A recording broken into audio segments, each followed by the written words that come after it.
योग को लेकर आज ज़्यादातर लोगों में ये धारणा है कि योग एक फिजिकल एक्सरसाइज है, पर आपको मैं बताऊं कि योग का फिजिकल एक्सरसाइज से दूर दूर तक कोई लेना देना नहीं है। योग में 8 अंग हैं: यम, नियम, आसन, प्राणायाम, प्रत्याहार, धारणा, ध्यान और समाधि।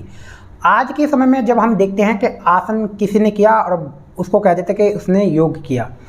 योग में पहले जो 2 नियम हैं, यम नियम, इनको जानना बहुत ज़रूरी है। सबसे पहले जो बेसिक नियम है यम नियम में आते हैं। इसके बाद आसन की क्रिया आती है, यम नियम के बाद आसन, उसके बाद आगे की क्रिया चलती है। तो आसनों का जो उद्देश्य है वो है शरीर को मजबूत करना, शरीर को निरोगी बनाए रखना। और योग शास्त्र के अनुसार शरीर और मन दोनों एक सिक्के के 2 पहलू हैं। लंबे समय तक एक आसन में बैठे रहने को कहा गया है आसन, अर्थात स्थिरता पूर्वक, बिना किसी हिले डुले, क्योंकि ध्यान की अवस्था तक पहुंचना है, समाधि की अवस्था तक पहुंचना है।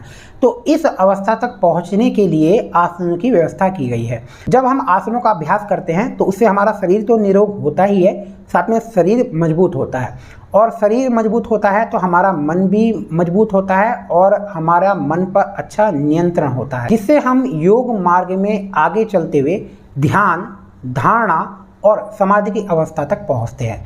ये बात बिल्कुल सही है कि आसनों को करने से शरीर के रोग दूर होते हैं, पर आसन एक्सरसाइज नहीं है। आसन शरीर में जो 3 दोष हैं, वात, पित्त, कफ, और जो 5 मुख्य वायु हैं, प्राण, समान, अपान, उदान, व्यान, इनको संतुलित करता है और शरीर के जो दोष हैं उनको दूर करता है।